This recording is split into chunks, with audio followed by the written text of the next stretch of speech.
विकास हुआ, दलितों को कोई पूछने तक नहीं गया। पूर्णतः सफल है। आपके चैनल के माध्यम से बिहार के आए हुए सभी अनुसूचित जाति जनजाति भाइयों को हम कोटि कोटि नंदन वंदन बधाई देता हूँ। ये विपरीत परिस्थिति में भी बारिश हो रही है, उस परिस्थिति में 4 घंटे तक मिलर हाई स्कूल के मैदान में हमारे राष्ट्रीय जो नेता हैं और पूर्व के राज्यपाल रहीं, उत्तर प्रदेश के गवर्नर, उत्तर प्रदेश के पूर्व वर्तमान में मंत्री रही, वो आज के मुख्य अतिथि थी। उनकी बातों को सुनने के लिए एसएससी बिहार प्रदेश के प्रदेश अध्यक्ष राष्ट्रीय जो हमारे सम्राट चौधरी जी, उनकी बातों को सुनने के लिए 4 घंटे तक बारिश में भीज करके लोगों ने उनकी बातों को सुना।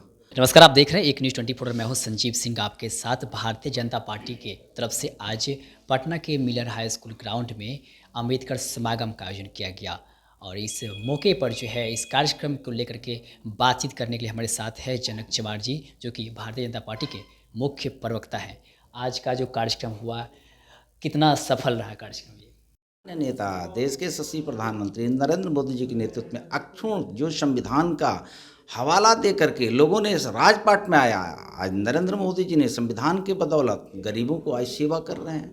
रोटी कैसे गरीबों के घर में मिले, उसको घर कैसे मिले, उसको इज्जत कैसे बढ़े, ये चिंता नरेंद्र मोदी जी करते हैं। मुझे लगता है कि आज जो अम्बेडकर समागम हुआ है, अपने बलबूता पे भारतीय जनता पार्टी में आशा और भरोसा रखने वाले बिहार प्रदेश के लाखों लाख जो कमज़ोर तबके के लोग हैं, आज ये चट्टानी एकता दिखा करके साबित किया कि आने वाले 24 का चुनाव हो या 25 का चुनाव हो, यहाँ के स्थानीय जो सरकार है उसको उखाड़ करके फेंक देना है और नरेंद्र मोदी जी के नेतृत्व में बिहार में भी सरकार बनेगी। तीसरी बार देश के प्रधानमंत्री नरेंद्र मोदी जी बनेंगे।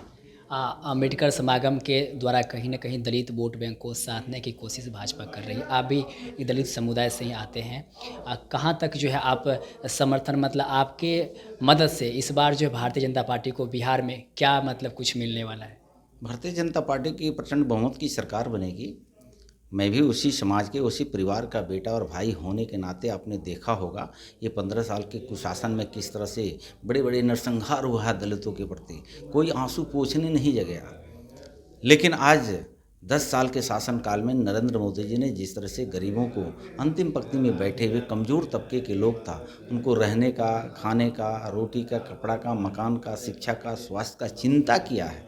मुझे लगता है कि नरेंद्र मोदी जी बाबा साहब डॉक्टर BR अम्बेडकर के बताए रास्ते पर एक सच्चे सपूत के रूप में काम कर रहे हैं और देश के गरीबों को भरोसा जगी है, विश्वास है, पूर्ण विश्वास है। इसीलिए तो देश और प्रदेश की जनता कर रही है, मोदी है तो मुमकिन है, मोदी है तो गारंटी है। ये देश की जनता कर रही है। जो कई ऐसे राज्यों में अभी चुनाव हुआ है जो प्रतिफलित देखने को मिला है और बिहार की जनता तो ये इंतज़ार में बैठी हुई है कि कब चुनाव हो और चुनाव में रिजल्ट महागठबंधन के नेताओं को देखने को मिलेगा। 40 का 40 लोकसभा सीट ये भारतीय जनता पार्टी NDA गठबंधन को जाएगा।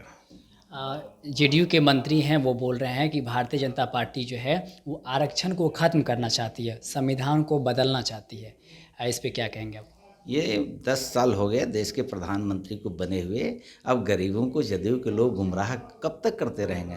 गरीबों को भरोसा है, मोदी जी कह चुके हैं ये संविधान को महागठबंधन के लोगों से ही खतरा है। इनके परिवार के लोग ही संविधान के हवाला दे करके वोट को पैनी नज़र ही रखे हुए हैं कि किस तरह गरीबों को, दलितों को बहका करके अपने खाते में वोट लेकर के हम फिर सत्तासीन हो जाए और फिर गरीबों को उस तरह गरीबी की हालत में उनके गरीबी पर रोने के लिए विवश कर दें।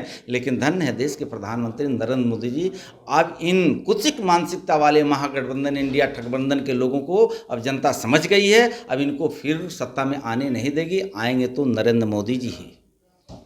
तो ये हमारे साथ बात कर रहे थे जनक चमार जी, जो कि भारतीय जनता पार्टी के मुख्य प्रवक्ता है। इन्होंने अम्बेडकर समागम को लेकर के कई सारी अपनी बातों को रखी और साफ तौर पर इनका कहना है कि हमारे समाज के जो लोग हैं पूरे मुस्तैदी के साथ नरेंद्र मोदी जी के साथ खड़े हैं और इस बार भाजपा बिहार में जो है अपनी पूर्ण बहुमत से सरकार बनाएगी।